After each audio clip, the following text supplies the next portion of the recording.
Bueno, comenzamos la mesa redonda. Mi nombre es Gabriel Molina González, soy cofundador junto a Angélica Briceño Ortega del Teatro La Usina en el año 2006.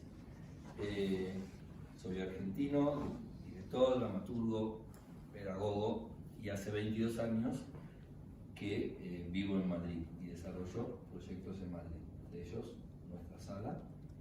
Por eso tenemos algo común, que es esta cuestión de venir del otro lado del charco a generar proyectos, y un poco la mesa, esta mesa redonda lo que intenta es dialogar, preguntarnos cosas sobre la experiencia de cada uno viniendo de América, Iberoamérica, a España, y cómo, qué acogida tuvimos con las salas alternativas.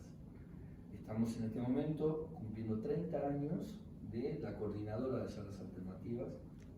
Es un momento muy especial porque se va como fortaleciendo cada vez más por historia este emprendimiento de pequeños espacios que empiezan de la nada, a pulmón, trabajando con una ilusión, y que cada vez somos más y que se está sosteniendo. Y entonces uno de los temas que nos interesaba investigar era, bueno, qué acogida tuvimos los que venimos de lejos en este entramado de las salas alternativas, ¿sí? De alguna manera la primera pregunta tendría que ver con eso, sería... Bueno, primero voy a presentarlos, claro. Tengo aquí una breve descripción. Dave Aidan, Camille Hanson, Lidio Sánchez. Dave es creador escénico, actor, docente, videocreador, amante del movimiento y la expresión corporal. Se forma en interpretación y creación teatral en la Escuela de Cuarta Pared, también en expresión corporal en la Escuela Skinka. ¿Habéis dicho? Skinka, creo que es Skinka. En la actualidad desempeña una labor pedagógica como docente de teatro y crea la compañía de artes escénicas La Yapampa. En estos últimos años también se ha formado en escritura y dramaturgia, siendo galardonado en 2023 con el segundo premio del 9º certamen Francisco Nieva de textos breves para teatro de títeres y teatro de objetos. Camille, bailarina y coreógrafa norteamericana, afincada en Madrid, ha trabajado extensamente en la vanguardia de la danza contemporánea, produciendo un flujo constante de trabajos reconocidos por su compromiso ecológico y social. Su trabajo se ha representado en toda España, Italia, Francia, Israel, México, Ruanda y los Estados Unidos. Ha ganado múltiples premios y becas y ha contado con el apoyo de destacadas organizaciones culturales y medioambientales. Realizó un estudio de posgrado en performance y coreografía en la UCLA, Los Ángeles, California, en 2003, y recibió la licenciatura en Modern Dance Olaf College en Minnesota en 1991. Lo de la fecha no vende la fecha. Lidio Sánchez, director, actor y productor, cursó la licenciatura en Literatura Dramática y Teatro en la UNAM, en México. Es licenciado en Dirección de Escena por la Real Escuela Superior de Arte Dramático, ha realizado el posgrado en Gestión y Políticas Culturales en la Universidad de Barcelona y el doctorado en Teoría, Historia y Práctica del Teatro en la Universidad de Alcalá. Ha llevado a escena más de 40 espectáculos de diversos géneros. Desde 2019 es director artístico de Circular, Encuentro de Teatro Iberoamericano en Madrid. En 2021 pone en marcha Libro de Escena, Encuentro de Libro Teatral ante las nuevas tecnologías, y en 2022 Drama Actual, Jornadas de Dramaturgia Española. ¿Sí? Bueno, bienvenidos los tres y comenzamos con el tema. El tema de la mesa es las salas alternativas como refugio de una generación de creadores iberoamericanos en la Comunidad de Madrid. Entonces, la primera pregunta, puede empezar quien quiera, es... un poco las preguntas son como disparadores para dialogar sobre estos temas, ¿sí? Podemos dialogar, ¿no? ¿Cómo podrían ustedes comentar o definir el contexto de la acogida de las salas alternativas cuando ustedes traen su proyecto a Madrid? ¿Cómo se encontraron? ¿Cómo fue? Vale, yo rompo el hielo un poco porque quizá creo, empezamos un poquito antes. en 2001 y para mí era al principio complicado pensar que era un extranjero que llegaba a Madrid y pensaba que las cosas iban a ser difíciles. Sin embargo, había un país ahí desconocido hasta ese momento para mí, que eran las salas alternativas, en las que finalmente no fue difícil entrar, en las que ya dejé de ser un extranjero y en las que pude desarrollar varios de los proyectos que hemos estado haciendo prácticamente desde el año 2000. Entonces, yo le suelo llamar esa república teatral en la que no te sientes extranjero y que además nos ha dado la oportunidad de presentar obras que evidentemente en teatros comerciales o en teatros oficiales hubiera sido prácticamente imposible. Ha habido una gran libertad de creatividad, libertad para proponer y aparte un comportamiento proactivo por parte de las salas para que esos proyectos que nosotros proponíamos, que no eran de autores españoles o de creadores españoles, se pudieran llevar a cabo y algunos de ellos gracias a las salas alternativas. Por ejemplo, hicimos en 2007 un ciclo de teatro mexicano que en ese momento era prácticamente desconocido, ahora ya no, ya las cosas han cambiado. Lo hicimos gracias a las salas alternativas que hablaron con Casa de América, que aquello se fue haciendo cada vez más grande y eran los perfectos interlocutores, aparte de tener ellos sus propios espacios, con las instituciones que tenían mayor proyección, digamos, dentro del mundo institucional, de la cultura en Madrid, para que esas actividades tuvieran mayor repercusión. Entonces creo que sin las salas alternativas eso hubiera sido imposible.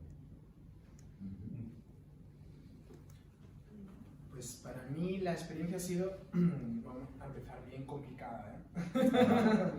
Yo estoy en cuarta pared y nada, salir con las ansias, el deseo de crear o de tener ese hueco o ese espacio para poder mostrar todo lo que has aprendido. Estuve, pues si no fueron 3, 4 o 5 años después de salir de estudiar. Obviamente seguía formándome en otras cosas, pero tenía ese proyecto ahí que aunque lo enviaba a muchas salas, nada sonaba. Nadie te llamaba, nadie te decía, oye, te doy este hueco. Y bueno, en parte fue gracias a la Usina la que nos dio la oportunidad de traer aquí ese primer proyecto y a partir de ahí ha desarrollado en nuestra compañía un camino en donde hemos descubierto otros espacios, otras salas, otras personas con las que trabajar, pero creo que siempre cuesta muchísimo llegar. Llevo ya 22 años aquí en España, pero hay todavía una barrera muy fuerte, no sé si es por el desconocimiento de las personas o del trabajo que haces o porque se ha creado un núcleo fuerte de creadores que siempre están ahí latentes y de alguna manera los que somos emergentes cuesta entrar. O sea, creo que cuesta bastante entrar. Yo creo que por ahí tendríamos que hacer una revisión de cuáles son los caminos o las vías de comunicación para entrar, pero bueno, una vez que estás, es verdad que es de agradecer que el ámbito, el circuito siempre te abre las puertas, o por lo menos a nuestra compañía nos han estado abriendo las puertas para poder presentar nuestras propuestas. Vale. ¿Por aquí cómo fue? A ver, fue hace 20 años que entré en España. Había llegado con una beca de la Universidad de Los Ángeles en esa época era muy de moda de fusionar como tantas de otras culturas con el contemporáneo. Entonces estaba investigando flamenco con el contemporáneo y estaba estudiando el amor de Dios y así empezaba. poco después conocí vosotros, la Cuarta Pared y la asociación La Dinamo, estoy recordando. Sí, la Dinamo. Ya, sí. Y fue los tres caminos, las tres relaciones que empezaron con un boom, con un flechazo de comprensión y entendimiento y un lenguaje en común. Y yo sentí como emocionada, apoyada y invitada a explorar, ¿no? Y experimentar. Entonces empecé un poco así, por contactos, relaciones y sobre todo las tres salas. La asociación de Dinamo tenía un sede por Lavapiés. Sí. Y hicimos mucho trabajo de danza urbana, así site-specific en los espacios no convencionales. Y creo que Madrid era otro momento en esa época también, ¿no? Sí, justamente es la misma época en la que empezamos nosotros. Nosotros, bueno, abrimos en 2006 la usina en Tirso, Sí. pero llegamos en el 2001, también hace 22 años. Y esta sala está fundada por una dramaturga, actriz y directora mexicana y un argentino, o sea que tiene que ver un poco con todo esto. Hace poco estuvimos, bueno, hace poco, hasta el jueves, hasta ayer, estuvimos en un congreso nacional de salas alternativas y una de las definiciones de la sala alternativa era como una función, lo tomo por lo que decías, Dave, como una función imprescindible porque no hay otro eslabón que pueda recibir a las compañías emergentes. O sea, si no estuvieran las salas alternativas, las compañías emergentes no tendrían dónde comenzar. Es un primer escalón. Después de pronto pasan a otro tipo de teatro, ya sea teatro oficial, teatro comercial, eso es otro tema. Pero cuando hay que empezar, el primer espacio que da posibilidad a que una compañía emergente pueda mostrar su trabajo son los espacios alternativos. Estas pequeñas salas, que ahora estando más asociados, estamos más organizados, pero que empezaron de la nada, ¿no? Como estábamos hablando. Bueno, sigo con preguntas que pensamos para... ¿Cómo creen ustedes que influyen vuestras raíces, de dónde vienen, vuestra historia en vuestras producciones? Si es que tiene influencia, ¿cuál es? Venir de Estados Unidos, de México, de Ecuador. ¿Dónde ustedes creen que eso está operando y en qué medida? Pues mira, a mí, al llevar tantos años aquí, creo que vine con 7 años. Hay una parte en la infancia que inconscientemente, aunque tu familia siga ayudando a que esa raíz esté ahí, de alguna manera te adaptas al entorno donde estás, ¿no? Y yo creo que había dejado, no se me habían perdido, pero se habían incorporado en un espacio en mi cuerpo esas raíces, pero que no tenía tan presente. Es a la hora de hacer teatro en donde yo digo, bueno, ¿qué tipo de teatro, qué quiero contar con lo que yo quiero hacer? Y en las primeras producciones, pues todo venía de cosas que hablaba con mi madre, de recuerdos, hasta la segunda que hicimos, que es ya de raíz de Ecuador. Creo que para mí es importante recuperar esa raíz porque es el primer pulso que me nace para crear. O sea, yo ahora mismo no consigo poder hablar o contar o actuar de algo que no me mueve. Y creo que lo primordial o la base es volver a recuperar eso que de donde venimos, de donde nacimos, porque es el camino que yo, por ejemplo, quiero. Y en tus proyectos se ve. Que en mis proyectos se ven eso. Y de alguna manera la conexión hace mucho más, que haya más disfrute en esos procesos. O sea, puedo hablar de otras cosas, pero me parece más interesante sacar de mí eso que está ahí para también demostrárselo al resto. En mi caso. ¿Y cómo lo defines? ¿Cómo lo defino? ¿Cómo defines eso de lo puedes describir? Pues, a ver, complicado, ¿no? Creo que al final uno se va construyendo también de las experiencias, no de dónde viene, ¿no? Pero sigue de dónde vas, si te vas a vivir a otro país, al final creo que eso te va haciendo como persona o creando tu personalidad. Pero cuando la raíz está ahí bien puesta, para mí la definición sería la raíz base que va emergiendo en un árbol, por así decirlo, y que de alguna manera, aunque yo quiera hablar de mi situación, por ejemplo en España, que es el país en el que he estado, no olvidarme de dónde he venido, para saber a dónde voy. Entonces, es como la conciencia, la Y importancia. además, específicamente, por ejemplo, tú traes como, un poco como la política de tu país en tu trabajo, si no lo viste en tu trabajo. Lo social, sobre todo. Por ejemplo, en una de las segundas piezas que era en Shakirado, hablaba sobre cómo había un ente en las tribus antes de la colonización, y estaba muy cerquita de donde yo nací, estoy hablando hace muchos años, la etapa Huancavilca en Ecuador. Y eso a mí, leí un texto y de repente me hizo posicionarme y decir, ¿qué conexión hay en esto conmigo actual, con mi familia? Todo lo que es el rito, lo ritual, las tradiciones que tiene mi familia. Entonces, es por donde yo lo conecto y por donde me ha interesado trabajar, mezclando un poco también el texto, lo físico, porque hay algo de físico en todo lo que muchas veces lo hablamos. ¿Y consideras que es un teatro identitario? O sea, ¿necesitas definir una identidad propia a través de la expresión teatral? No sé si lo necesito o se va buscando, encontrando. O sea, a día de hoy siempre me estoy preguntando quién soy, qué hago. O sea, todo lo que estoy haciendo va por el camino, no va. No tengo muy claro si lo que necesito es crear esa identidad o que esa identidad se está creando a partir de varias experiencias. Está claro que hay un pozo de antes que creo que configura mucho quién eres o tu identidad, pero a día de hoy no te sé decir si es necesario que yo hable de eso constantemente. Pero parto de ahí, me parece una buena manera de partir para hablar de ello. A ver,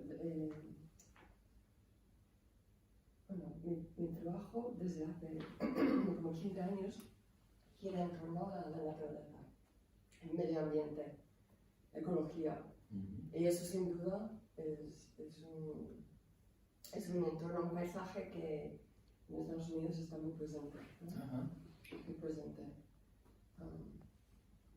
Yo crecí en Minnesota, en el norte de Estados Unidos, al lado de Canadá, y es medio salvaje y medio domesticado. O sea, un pie descalzo, un pie con tacón.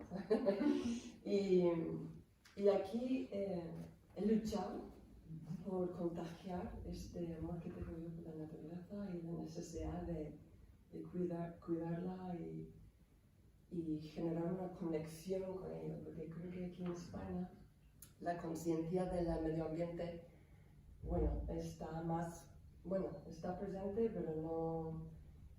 La lucha es por proteger el entorno natural de los cazadores, por ejemplo, no es de cambio climático. Entonces, bueno, hay una expresión que dice, cuando uno siente conexión puede ser compasivo. Entonces mi deseo es generar conexión con la danza escénica y el campo audiovisual para que la gente sienta esa conexión que siento yo. Y así juntos, colectivamente, actuamos desde una actitud compasiva.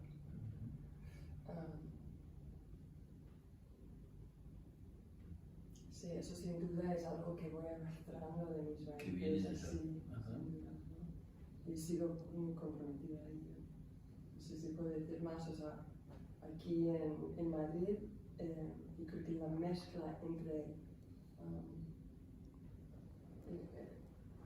un amor por lo natural, lo indígena, lo salvaje, es un poquito exótico, un poquito, bueno, tiene un sabor que, qué gusto, ¿qué es eso? Entonces tengo la sensación que ha sido recibido, bien recibido.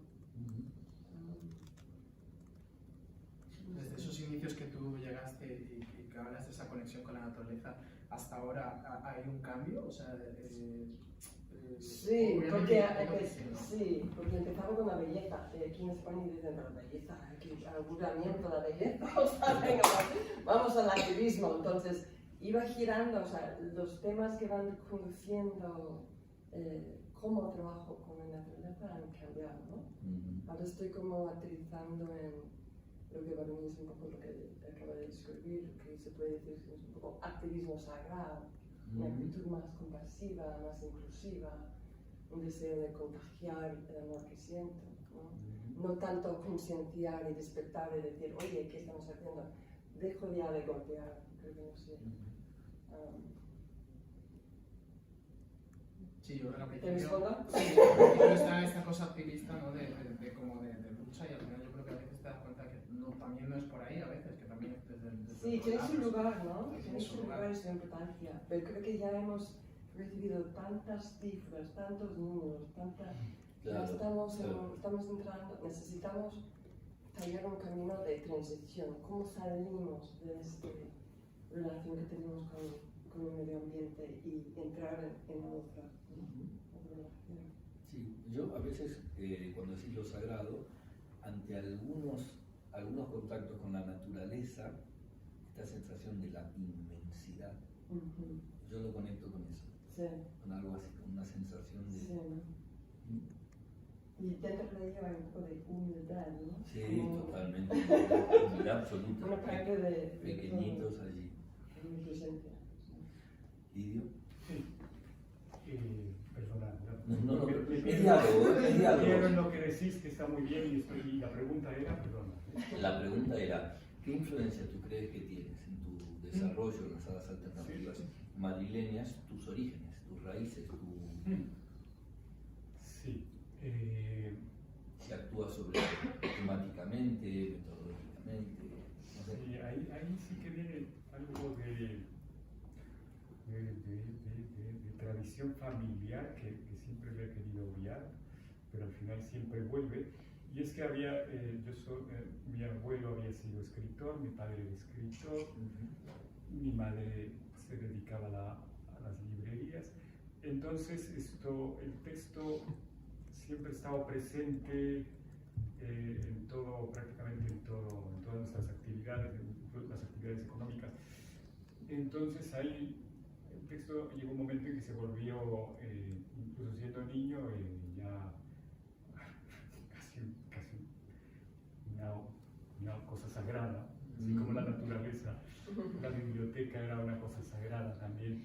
Entonces creo que eso influyó a la hora de determinar el camino por el que iba a trabajar en el teatro. Entonces, desde el principio me interesaron mucho la dramaturgia escrita. Cuando yo vengo a Madrid, el teatro mexicano empieza a buscar otros caminos que no había explorado en las últimas décadas del siglo XX. Empieza a explorar con cuestiones que en ese momento eran polémicas, porque los dramaturgos más antiguos decían que no se podía escribir de eso, porque eso no contaba nada, porque ellos habían hablado de un teatro más social, más político, etc. Y ahora los nuevos dramaturgos, sobre todo que se empezaban a dar a conocer a partir del siglo XXI, ya hablaban prácticamente de cualquier cosa. Eso en México fue un shock, pero también le permitió que fuera una explosión de diversidad. Ahí fue donde yo vi que eso era rescatable, eso tanto como sagrado no lo voy a decir, pero sí que era algo que había que mimar. Y entonces empezamos a trabajar en las salas alternativas, justo con esos textos, en ese momento malditos en México porque no hablaban de nada social ni de nada político. Empezaban ya a tratar temáticas que nunca se habían tratado. Y entonces con esos textos empezamos a trabajar en salas alternativas. Tuvimos buena recepción, muy buena recepción por las salas, y recepción nos dio pie para que en aproximadamente 10 años ya hubiéramos podido estrenar hasta 10 obras de esos nuevos dramaturgos que andaban entre los 25 y entre los 35 años, lo cual a nosotros en ese momento nos pareció maravilloso, realmente. Ahora ya visto con perspectiva, ya el teatro mexicano ya no es tan desconocido, ya vienen compañías mexicanas, hay otras propuestas que ya no son hechas a partir de textos, es decir, los espectáculos pueden ser hechos sobre el espectáculo, sobre el escenario, etc. Pero creo que en ese momento para nosotros fue muy valioso dar a conocer la dramaturgia mexicana que se gestó sobre todo del 2000 al 2010. Esa fue mi experiencia y creo que sería lo que rescataría de esos años. ¿Sí? En cuanto a este tema que hables sobre el activismo, o no digo activismo, la temática política y social en vuestras creaciones.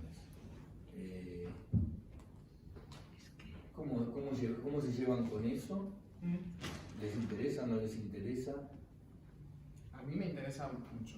De hecho, he ido aprendiendo, como empiece siempre, un poco lo que decía antes a Camil, como que uno quiere contarlo todo y ser como la batalla. Y creo que todavía hay un pozo ahí en mí de eso, que a veces intento mirar desde fuera y decir, bueno, a ver, se pueden contar cosas desde otra perspectiva, o no, o también ser fiel a eso y seguir para adelante. Para mí es importante, o nuestra compañía es importante también dar paso a eso que no se habla, y como no se habla, como no se ve, no se habla, y si no se ve y no se habla, no existe. Entonces, si yo, por ejemplo, en temática cosas de Ecuador, si aquí no las he visto, o no hay nadie que esté hablando de ello, digo, pues a lo mejor puedo ser esa pequeña piedra que intente hablar de ello, o hacer hueco para hablar de ello. O ya no solo de mis raíces en Ecuador, sino qué me está pasando a mí. Por ejemplo, en la última producción hablamos sobre las hernias físicas y las hernias metafóricas. Ajá. Que nos están pasando un poco por seguir en la lucha de buscarnos un hueco y de resistir en este mundo maravilloso, pero que también cuesta. Y tocamos temas desde la precariedad laboral, la mala gestión de la sanidad, etc. O incluso la autoexplotación, de decir, quiero hacer teatro, quiero hacer cosas, pero es que me cuesta una hernia. tengo 2 hernias por ello. Entonces, ¿cuál es el punto de lo social? Creo que en mi caso siempre va a estar ahí presente, porque al final todos políticas, somos política, o deberíamos estar comprometidas con la política. ¿Por aquí? ¿Por aquí? Sí, yo creo que hablar ahora de política es un poco, o sea, de teatro social y político, creo, a mi forma de ver, yo tengo algunas dudas, porque ya no es el teatro político de hace unas décadas. Entonces quizá habría que definir nuevas temáticas políticas. Por ejemplo, la hernia seguramente no hubiera sido un tema de hace años, de hace décadas, pero evidentemente, como dices tú, está hablando de precariedad laboral. Entonces creo que se ha llegado, ahí es interesante pero a la vez complejo, a una conjunción entre la mirada personal y la mirada social, ¿no? Es decir, yo tengo una hernia y a partir de la hernia puedo llegar a pensar que es un problema social, en el sentido de que esto surge por un sobreesfuerzo, porque la sociedad nos pide que nos esforcemos de más, ¿no? Si no te esfuerzas, parece que estás dormido. Creo que iría por ahí, es decir, a mi forma de ver, creo que tendría que haber una redefinición, que no es nada fácil, de lo que sería una temática política y social. Yo creo que yo me quedé en España por el compromiso que tenía varios artistas aquí con el tema. Me quedé con la boca abierta, impresionada. En este momento en Estados Unidos la danza girábamos más en torno a entretener, a ser muy producción grande, bello, ¿no? Y aquí había unas mujeres, varias coreógrafas como la Bebotri, Elena Córdoba, Mónica Valenciano, Ana Butrao, bueno, la lista, pero haciendo trabajos con esta mirada personal sobre el entorno, sobre la sociedad, sobre lo que rodeaba la vida cotidiana. Era poderosísimo. Y me enseñó mucho, me abrió un camino. Con la danza podemos hablar de lo que pasa. Claro. Y allí digo, era como cambiar página. Claro. Eso fue sobre 2003. Sí, es súper interesante eso, porque ahí cambia muchísimo. Sí, exactamente. Pensando en lo que decías, Lidio, hay una corriente, muchos directores contemporáneos, también en la Argentina, que critican el teatro aleccionador. Esto es lo que hay que hacer, esto es lo bueno, esto es lo malo, ¿sí? Esta cuestión. Y a veces la temática social y política va para ese lado, que generalmente es cuando menos funciona, ¿no? No cuando construye una reflexión, sino cuando está un maestrito de escuela diciendo esto es lo que debéis hacer, y esto es lo bueno y esto es lo malo. ¿Sí? Yo creo que ahí se quedó, creo que en parte, además, Ionesco tenía una muy graciosa sobre cómo había que aleccionar al público. El público tenía que levantar la mano si quería ir al baño. Entonces, claro, eran las dos caras, ¿no? En el momento en que Ionesco está el teatro del absurdo y está también el teatro social. Claro, Ionesco versus Brecht. Pero creo que más allá que una cuestión ideológica, porque el maestro, el director, el dramaturgo como maestro, termina siendo una cuestión ideológica, creo que el teatro social debería presentar preguntas. Creo que no funciona cuando da soluciones. Entonces creo que es justo el debate, que además estamos en un momento un tanto peligroso, y este es un punto de vista muy personal, en el que incluso en las salas alternativas, que son que vas a ver cosas, obras que son bastante radicales, muchas veces hay más respuestas que preguntas, con lo cual creo que el debate se hace muy pequeño. Y de momento lo políticamente incorrecto, no hablar de lo políticamente incorrecto, también está generando cierta censura que minimiza también el debate, ¿no? Y vuelve a aparecer el maestro que ya sabe las respuestas. Entonces creo que en cuestión de teatro político y social, creo que deberíamos estar hablando de preguntas, de ser capaces de cuestionarnos las cosas, no de dar respuestas. Cojo esto que estás diciendo y me voy a saltar una pregunta. ¿Y ustedes tienen, que es como una autocensura, están preocupados por el monstruo del millón de cabezas que se va a sentar ahí? O sea, ¿va a gustar, no va a gustar? ¿Se va a entender, no se va a entender? ¿Es muy obvio, es muy cerrado? ¿Tienen esa preocupación cuando están creando? O sea, ese fantasma aparece, lo domestican, no aparece. Sí, yo tengo preocupación. Sí, yo pienso en el público. Pienso que es un diálogo con el público, lo que hacemos en escena, ¿no? Pero a través de la tarea o el proceso creativo llego a entender que hay que desconectar también de ello para poder generar y crear y producir lo que uno quiere decir, ¿no? Un ejemplo, por ejemplo, me entró un proyecto sobre los cetáceos y me propusieron hacer una protesta delante del Zoo Acuario de Madrid, de unos 15-20 minutos, generando conciencia y información sobre el entorno del show del delfín, o sea, los saltos, ¿no? Sí, lo tiene. La performance del delfín. Y digo, vamos a crear pieza sobre delfines. No tiene patas, no tiene brazos. ¿Quién va a querer ver una pieza sobre delfines? Pero Dios mío, eso es lo más abstracto. Entonces empezamos con la pregunta, bueno, ¿por qué mirar a los delfines? ¿Sabes? Y así empezaba. Y fue un bombazo de proyecto. Se estaba de gira internacional unos 4 o 5 años, con performances en el corazón artístico en Estados Unidos, en centros, conferencias científicos sobre potaje. O sea, fue como, aprendí que hay que valorar, hay que tener en cuenta al público y ser fiel también a tu propia voz, ¿no? Claro. Y no subestimar quién eres hoy y consciente de lo que quieres decir.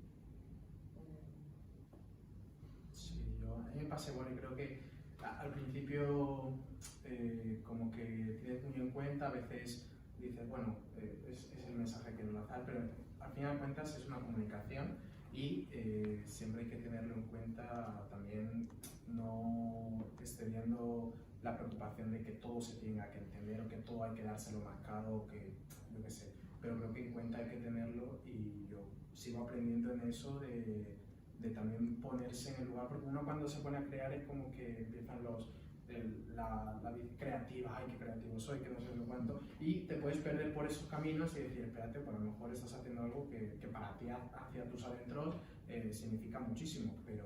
Cómo comunicarlo también, Pero, ¿no? claro, pero a la hora de comunicar no estás lanzando un mensaje claro, a lo mejor estás yéndote por otros caminos que no son. Entonces, cada vez quiero entender y me gustaría también que ese vínculo de comunicación sea desde desde la comunicación, que no tenemos por qué estar de acuerdo en lo que se habla o lo que se dice, pero sí que haya esa oportunidad de debate comunicativo. Yo hago esto, el público recibe esto ¿Y no crees que aquí en España hay bastante libertad a la hora de tomar decisiones escénicas respecto a cómo va a responder el público? Creo que es una cultura que sabe arriesgarse aquí. Y las salas incluso buscan voz experimental, esa provocación, esa dinámica. Esa es mi experiencia. La gente quiere que tú dices, oye, ¿no? Para mí, Sí. o sea, en Estados Unidos. En Estados Unidos dicen en California, que no es. eso te echa. Sí, sí. Y aquí Pues, te aplaudan, ¿sabes? Sí, O sea, sí, no sí, sé, sí. ¿qué quiere? La gente Ah, pues eso adora. es interesante. Sí. Y no sé si en tu experiencia también ha sido Sí, un nivel de libertad. incluso aunque no te aplauden, yo creo que ya es ya es un mensaje, o sea, tampoco se pretende que todo lo que hagas guste, porque es para gusto los colores, y creo que incluso a la persona que no le gusta o que ya le ha hecho una reacción, yo creo que ya ha reaccionado, sea un poco lo que hablabas antes, que haya más reflexión que dárselo ya las respuestas, ¿no? Si alguien sale y dice, he salido un poco revuelto, me ha hecho pensar, eso ya hay una comunicación, te aplaudan o no te aplaudan. Yo creo que también como creador tienes que tener esa visión de decir, bueno, está bien. Sí, pero no lo ve mal. Es como, tiene la capacidad y tiene la posibilidad de hacerlo, ¿no? Sí. Y volviendo también a las salas alternativas, Claro, que valoran los Tal vez proyectos el riesgo, están ¿no? con Tal vez es un elementos. espacio que tiene más posibilidades de riesgo que un teatro comercial, Claro. donde hay un montón de otras cosas en juego, ¿no? Sí. Económicas Sí. y de tiempos y de, no sé. Sí, completamente, sí. Y en tu caso, el público, El público, pues yo creo que más o menos lo que ha dicho Dave, me he arriesgado con textos que eran completamente incomprensibles, pero que yo creo que evidentemente tenían mucho valor. Y bueno, aguanta, porque crees que vale la pena A lo mejor es un lujo que te puedes dar, que es un lujo caro realmente, pero bueno, lo hemos hecho y estamos contentos de haberlos hecho. Quizás si no lo hubiéramos hecho y si el público hubiera estado contento con lo que hubiéramos presentado, no nos sentiríamos bien. Creo que hay proyectos en los que es bueno arriesgar y las salas alternativas te lo permiten completamente. Yo creo que también si pones el foco de atención en el público, o sea, si no buscas ese equilibrio, por una parte creo que cuando estás ahí en escena creando, estás más fuera que dentro, y eso a veces te hace no estar conectado con lo que estás haciendo. Sí. Y después otra cuestión que me sale es, si yo tengo el público siempre o el porcentaje que le doy es más alto que el equilibrio a lo que estoy haciendo, no estoy creando algo para un público acotado. O sea, que decir, para un público que tú conoces, yo esto lo voy a hacer porque a este público que conozco le va a gustar o va a repetir. También es interesante el ver o descubrir otro nuevo público que a lo mejor nunca ha visto nada tuyo o no está de acuerdo con lo que haces y de repente le presentas una serie de reflexiones y dices, wow. O sea, a mí me pasa con un creador que voy a ver, sin ir más lejos, por ejemplo, con Angélica Líder, siempre me pasa que pues no sé si me conecto o no conecto. Entonces estoy como, bueno, sé que hay un trabajazo, sé que hay un mensaje poderoso, pero no. A ver si conectas y Ya ves, claro. Perfecto. Y ya está. Sí. Puedes buscar un gustar, pero prefieres el Claro. esfuerzo, el trabajo y... Sí. Pregunta doble. ¿Cuál es el desafío que ustedes se harían o creen que tienen que hacerse como creadores y cuál creen que es el desafío que deben proponerse las salas alternativas? Desafío, Como sí. creador. Algo donde vos digas, yo tengo que ir hacia esto, tengo que interpelarme con esto para seguir No creando. entiendo la segunda parte. ¿Qué desafío tiene? Primero hacemos la primera, primero entonces con las salas alternativas y luego con los creadores. Con las salas alternativas, ¿cuáles creen que es el desafío que deben proponerse las salas alternativas hoy en Madrid? Además, hacia acá. Yo creo que te voy a hablar desde un Dave que buscaba salas por donde poder mostrar su trabajo y creo que es necesario esa apertura o esa... Siempre que digo la palabra oportunidad me da un poco de rabia porque como te tienen que estar dando oportunidades todo el rato o es más dejar, dar visibilidad a esos trabajos que ya lo hacen, pero creo que todavía sigue siendo en determinadas circunstancias acotado a ciertas creadoras, creadores. Entonces yo creo que también lo que pido a lo mejor es un poco utópico, ¿no? Como cedan espacio para que todo el mundo cree. Pues a lo mejor es que hay unos baremos, hay unas, yo qué sé, cualidades de lo que vas a ver, pero creo que si a mí no se me hubiese dado la oportunidad en un primer momento, hubiese tirado la toalla y no hubiese podido seguir pensando, haciendo y repensando lo que a día de hoy hacemos con la compañía. ¿Cuántas, y me pongo a pensar, cuántas creadores están todavía ahí que no han podido tener su visibilidad, más que oportunidad, para poder sacar sus trabajos adelante? Y que creo que al final tenemos que crear esa red y ese hilo de comunidad para que salga. O sea, uno cuando presenta algo ni va a ser ni su mejor trabajo ni su mejor propuesta, nada para ello. Pero creo que si no se intenta, es como el que va a buscar un primer trabajo después de haber salido y dice, bueno, te cojo, pero si tienes experiencia ya. Pero ¿cómo voy a tener la experiencia si no me has dado la oportunidad? Claro. Pues Deberían ser las salas alternativas el espacio, si es de los trabajos emergentes, con todas sus imperfecciones, de que crezcan las compañías. Pero incluso a lo Tengan la mejor no oportunidad solo, obviamente los espacios alternativos están para ello, pero a lo mejor no solo ello, ¿no? A lo mejor hay que, yo sé que romper muchas cosas que hay por ahí, pero a lo mejor es otros espacios, otros lugares, otros festivales, certámenes, etc. Yo qué sé. Que los hay, ¿eh? No digo que no los hay.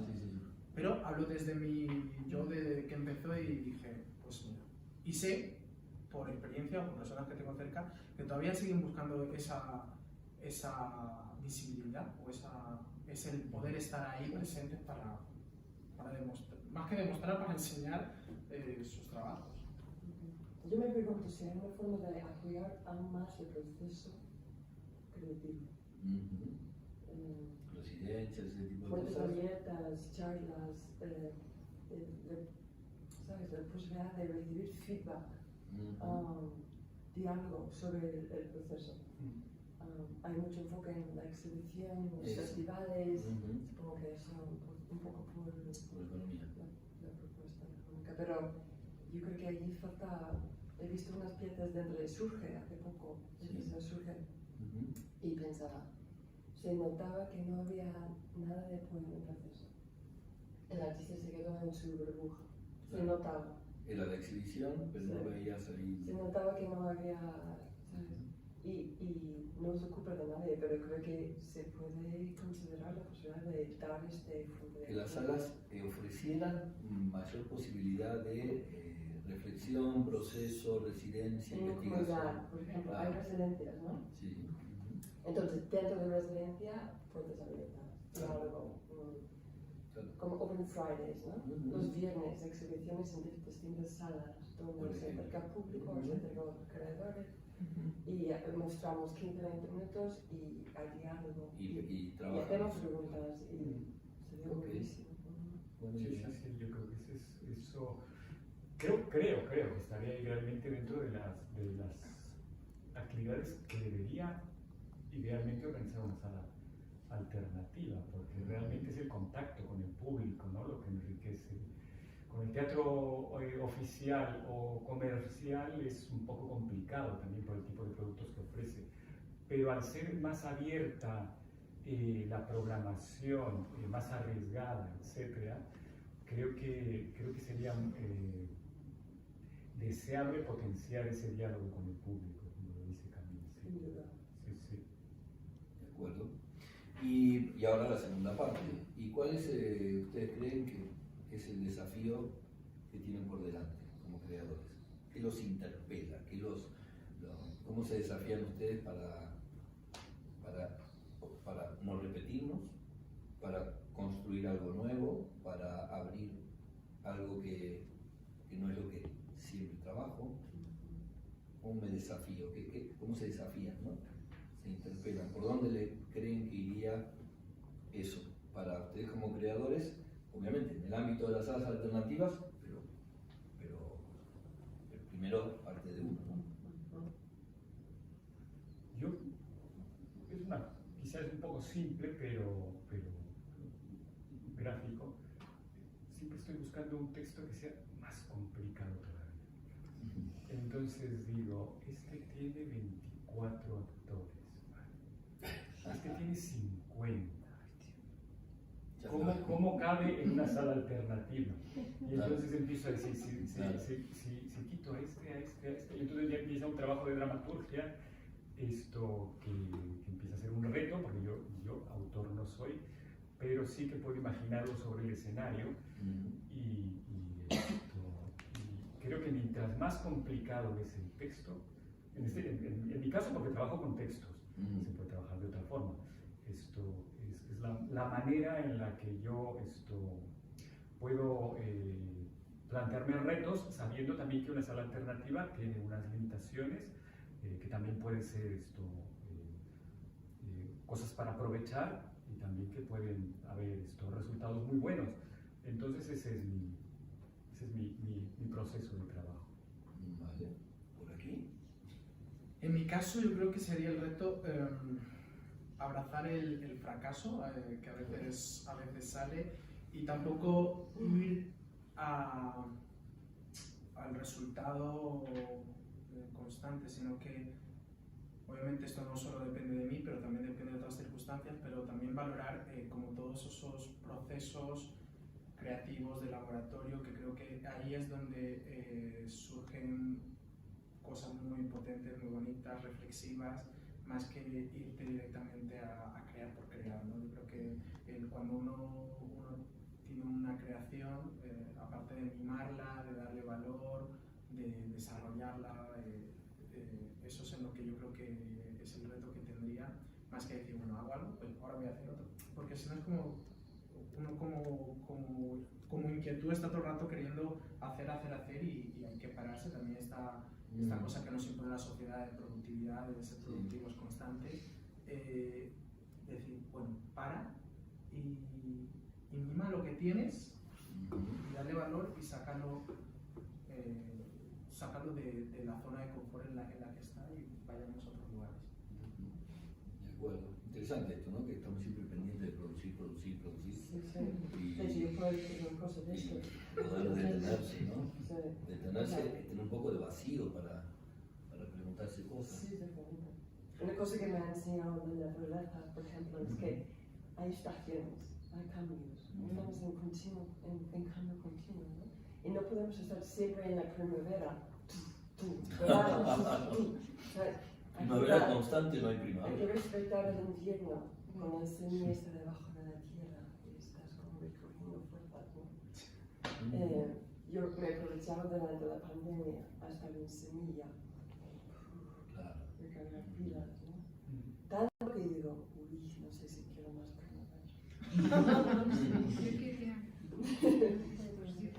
Y justo creo que también respondo a la pregunta. Para mí la clave es mantener un vínculo a los demás, como de colaboración. Las cosas potentes tienen más que una cabeza, dos cabezas detrás. Y mantenerse expuesta a lo que hay, lo que nos rodea en la vida, ¿no? Es muy fácil de quedarnos en una burbuja, poco, uy, no puedo ver esto, no puedo ver esto. Y bueno, para mí como artista es importante para mí de estar, de presenciar lo que me pasa y poder responder ahí. Estoy justo entrando en un proyecto que me parece muy bonito, que se llama Pink, como el color rosa, y está inspirado en los flamencos. Ajá. Y dentro de los flamencos he localizado moviéndose palabra sagrada, lo femenino sagrado y lo masculino sagrado. Y recuerdo cuando estaban en un profundo equilibrio, ¿no? Entonces ese proyecto va en esta dirección. Entonces voy a trabajar con una asociación de mujeres en el sur, en Cali. Sí. Y sí, o sea, como, ¿sabes? Estar en comunidad con las creaciones, ¿no? Interesante, porque yo por un lado los veo que tienen un montón de cosas en común, o que tenemos un montón de cosas en común, y también cosas muy diferentes, ¿no? Nos va a quedar una última No hemos pregunta. hablado de esto, pero sí. Nos va a quedar una última. O sea, esto pues, podríamos seguir mucho más tiempo, sí, pero no. Por tiempo nos va a quedar una última. Voy a elegir una de estas. Una última pregunta. ¿Creen ustedes que las salas alternativas tienen futuro? Y además, ¿creen que ustedes que son un lugar de acogida de proyectos que vienen como los nuestros de afuera? Tienen futuro, claro. Y siguen siendo un lugar de acogida. Lo que yo creo es si no sería momento también de replantear otras cosas. A ver. Por una parte, lo que ha dicho Camille, creo que obviando la cuestión ideológica, creo que sí que hace falta un debate social, político, y no estoy hablando ni de partidos ni de políticos, sino de análisis de situación de la sociedad que se puede llevar a cabo en las salas alternativas.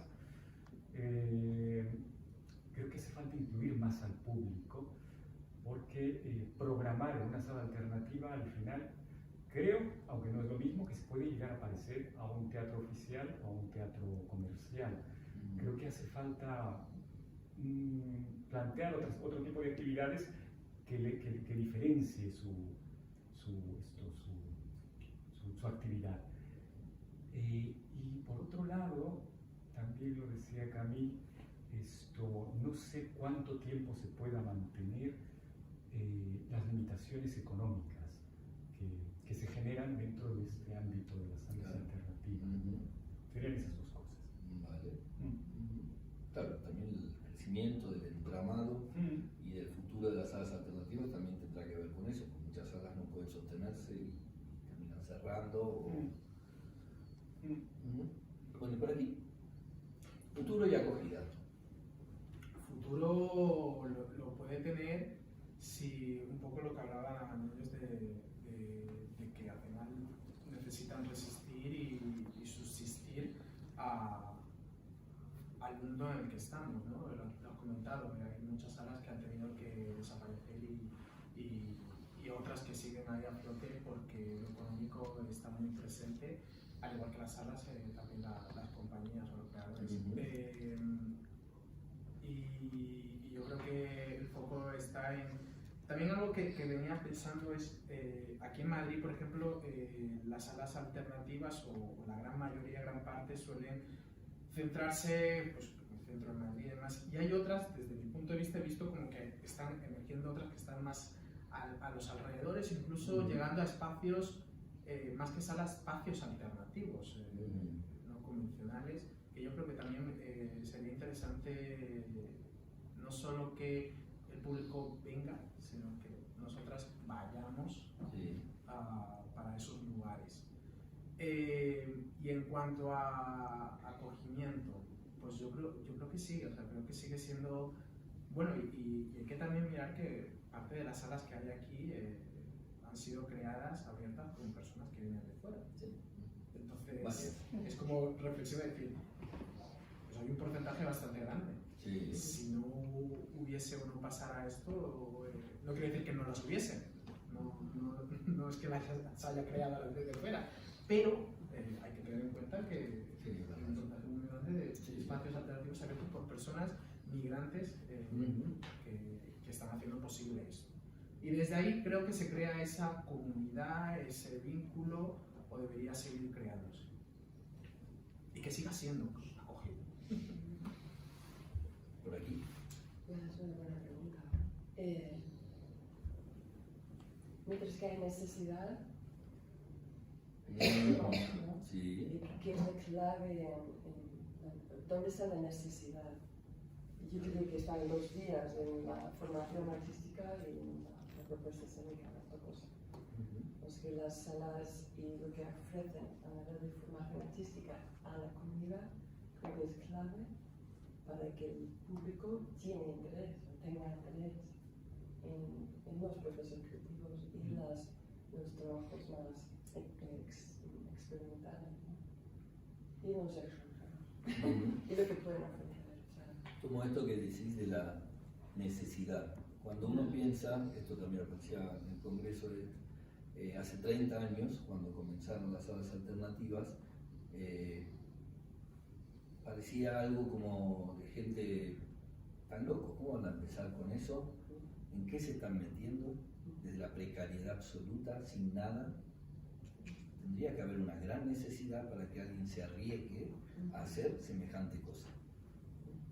Y la necesidad, el deseo, es un motor. Mientras ese motor de deseo está potente, ¿qué hay que hacer? ¿No? Hay que romper esa pared. O sea, ¿qué es lo que tenemos que hacer? ¿Sí? La necesidad, el deseo. Porque en última instancia... Y recordar a la gente que tiene la necesidad. Claro, transmitir eso. Mantener la necesidad enchufada, ¿no? Y que se vea eso, poder transmitir eso. La necesidad de contar cosas, de conectar con el otro para contarle lo que nos está pasando. Bueno, creo que... ¿Quería hacer alguna pregunta? Sí, perdón, ¿cómo no? Soy Amparo Siguero, yo he estado un año, espero que pueda estar alguna vez en la sala Tarambana. Sí, Conozco claro. a Juan Espósito, he estado allí el curso pasado, este curso ahí. Bueno, ya fuera de... es que si no me rollo, ¿no? Entonces quería formular 2 consideraciones. En primer lugar, pues me ha encantado porque casi me he imaginado el espacio dramatúrgico que has logrado. Ay, me hubiera encantado haber estado presente, porque me ha encantado tu originalidad respecto a los cetáceos. Ay, por eso me ha impactado y os digo, qué maravilla, ¿no? Entonces, es un reto ese tuyo, pero pienso que hay una complejidad tanto a nivel de lenguaje corporal, físico, lingüístico, ¿no? Y yo pienso, no sé si todavía existe una oportunidad de que lo puedas otra vez montar en alguna parte y tal, porque es que me encantaría estar informada y verlo, observarlo, ¿no? O sea, felicitaciones, me ha gustado toda, y sobre todo lo que has hablado de los flamencos. Yo ya estaba viendo el flamenco, ya estaba viendo la disposición del animal, ¿no? Avícola, y luego también del ser humano, ¿no? Esa interconexión que tengas un buen progreso, avance, ¿no? Y respecto, es que a ti todo ha sido más claro, más directo y te he entendido todo, pero vamos, muy bien, me han encantado todos tus planteamientos. Y respecto a usted, estoy de acuerdo de que un reto también es proyectar al público temáticas desconocidas, que enseñen. El teatro, independientemente de la descripción, también lleva a una proyección y una enseñanza. Es didáctico también. No hay que limitarse, bueno, únicamente a la parte didáctica, sino también a reflejar todo el contexto sociológico y político que eso encierra, ¿no? Es que yo he hecho Ionesco, los 4 cuentos, y cuando has hablado de Ionesco es que se me enciende, ¿no? Y entonces yo pienso que también, aunque sea, has hablado también de que es un reto que sea la obra larga, en principio no comprensible, pero ese es el reto del creativo, del director junto con los actores, ¿no? Trasladarles la comprensión del contexto del texto en sí al espectador, porque si no, que te lo den hecho, pues no, que sean cosas más lábiles, pues no, ese es el reto. Había una cosa que curiosa. Yo he hecho la parte esta de la niña, del contexto, Sí. y ahora me encanta. Hicimos un montaje en la escuela de verano a través de una gran asociación que ahora está un poco, debido a la pandemia, está un poco así, acción educativa. Y en todas las escuelas de verano, en la clausura, tenía lugar un montaje teatral grandioso en el exterior, ahí, tanto en la Autónoma, en la ciudad escolar Federico Martín Nebras, siempre ha sido nuestro director, ¿no? Y entonces hicimos un montaje de los 4 cuentos más famosos, que a mí me tocaba romper la luz, la oscuridad y el sonido. Todo estaba tal, y yo estaba ya antes cuando empieza esa parte del cuento del desayuno, hablo, luego meto, entonces está. Y a mí es que me encanta el absurdo, me encanta el surrealismo, no quiero que me lo den todo hecho en principio, sino que el espectador y el actor que está actuando investiga. Claro. Yo soy una forofa, aunque sea, no sé, como algunos actores actuales o espectadores, ¿quién es Ionesco? Pues sí, hay que conocer también lo bueno del siglo anterior. Claro, ¿Me entiendes? Sí. Y yo es que me encantaría hacer otra obra de guiones. Tengo oportunidad ya. Bueno, luego más a fondo. Eso es y me he enterado a través de un compañero, Marcelino, que hemos hecho para Juana Expósito, ha sido un reto también hacer Luces de Bohemia, y yo estaba haciendo el personaje de la Pisabien, tú lo conocerás más quizá, y me ha encantado porque psíquicamente a mí, como a nivel personal, me ha reportado, digo, la Pisa, que es muy atrevida, ya sabes, un personaje total, así. La Pisabien se atrevía, ¿por qué no me voy a atrever ahora en esta situación real? Tengo tal. Entonces, he asumido la parte psíquica intrínseca del personaje para mí. Voy a dar espacio si alguien más quiere hacer alguna pregunta más. Sí, perdón, porque si no esa tenemos que terminar. Sí. Bueno, entonces sí, vamos a terminar aquí. Muchísimas Gracias. gracias. Gracias. Gracias.